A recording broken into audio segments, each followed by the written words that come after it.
Hey guys, this is Editors Depot and you're watching another intro template tutorial. Feel free to pause this video at whatever moment you wish if we're going a little too fast for you. And if you have any questions, leave them down below in the comment section. We always reply to every single comment, and if we're away for a minute, just go ahead and comment down below and there's very friendly people that will help you, guaranteed. It's important to remember that this is a pre-made tutorial that we've carefully selected and approved because we noticed that it works the exact same way. If you have any questions, comments, or it's just not working for you, just leave a comment down below and we'll get back to you, guaranteed. Now this tutorial requires both Adobe After Effects and Cinema 4D. You will absolutely require them. If you do not have them, go ahead and visit EditorsDepot.com. We can do any template customization at very affordable prices. Just feel free to select the template you wish and check out with it and detail everything you want on the template. Now that that's out of the way, all you're going to want to do is open up the Cinema 4D file. So here it is, and we already have it open, so I'm going to go ahead and bring it up. And as you can tell, everything is ready to go. All you have to do is replace the text, render, and you're done. Except one little thing, there's sometimes problems that come up with the templates, and I'm going to go ahead and cover them here. Sometimes the audio will be included, and you don't have to worry a bit about that. As you can tell on this template, the audio is included.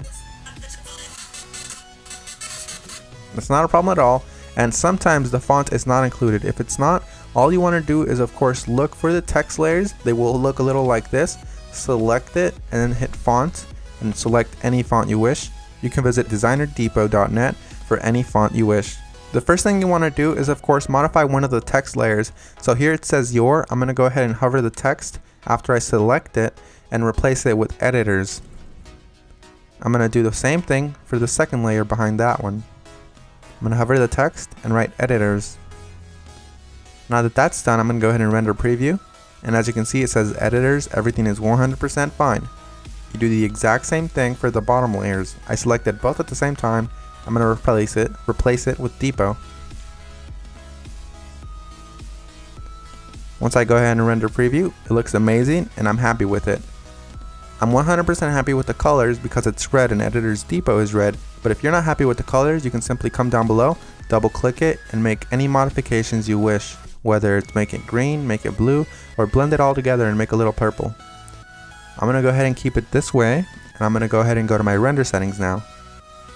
Once you're in the render settings, you're going to want to make sure that your width and height is set to 1920 x 1080 if you have a very good computer or decent computer and you have time.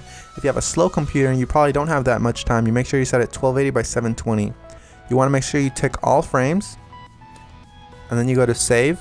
You make sure it has a PNG sequence for a faster render that does not reduce quality at all. And you want to make sure you select file here. Make sure you make a folder for this one render sequence that's alone and empty. Mine is template render, and I'm going to name my every single sequence render. You close that and you begin the render. While it finishes rendering, I'm going to go ahead and open up my Adobe After Effects file and go ahead and get started with that for you guys. As you can see, that says that there's two files missing, so I'm going to go ahead and find them for my computer. So I'm going to wait for it to load, and as you can see, it says here that the audio is missing.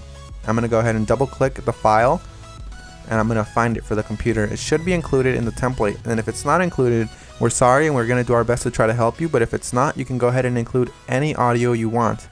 As you can see here, it's not included, so I'm going to go ahead and just drag in one of my copyright-free files that I have in my library. You can use the one that we're using for this tutorial. Another really quick tip you can actually follow is just close this, right click the file, and go to rename. You can actually copy the entire name if it still has the original name of the song.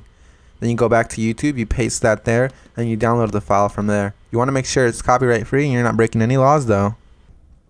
Once you've gone ahead and replaced your song, you're going to want to go ahead and replace the other thing that was missing, which is of course the PNG sequence. It might be a PNG file, .png, or it might be an MP4 file, or anything within those regards, like QuickTime for example. You're going to go ahead and double click it and replace it with your render sequence. I'm going to select the first frame, scroll all the way down just to be safe, and select the last frame. You want to make sure you do the same thing, all while holding shift, so it selects every single one. You make sure you tick on sequence here where it says PNG sequence. You should have that option for Windows as well. You hit open and it will import every single one and it'll make it look like a video. That makes your render much faster and it looks the exact same.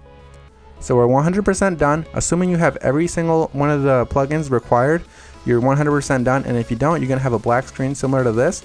But if you do have a black screen similar to this, you're going to just want to make sure you troubleshoot it by turning off or turning back on whatever adjustment layers might be messing up your entire video. As you can see here, all of the adjustment layers, one of them within these messed up the entire render, so I'm going to go ahead and turn them on one by one. That one's fine, that one's fine. Oh, this one's the problem here. So you make sure you turn them back on, and you're done. So I had one layer that messed everything up, and that's because I do not have the correct plugin. You want to make sure you fix that, and you want to make sure you don't run into that problem again. And finish the composition by adding it to the media encoder queue. That pretty much summarizes our video, guys. I hope you all enjoyed it, and if you did, remember, drop a thumbs up if you liked it. Drop a thumbs up if you are a fan of us and you like what we're doing. And guys, we really appreciate every single one of you from the bottom of our hearts. We really appreciate every single one of you guys, whether you're liking this video, disliking, or you just left and you didn't even watch this tutorial, guys. Hope you all have an amazing day, and as always, this is Maurice. Visit EditorsDepot.com for any customization of templates, and have an amazing day. Take care, guys.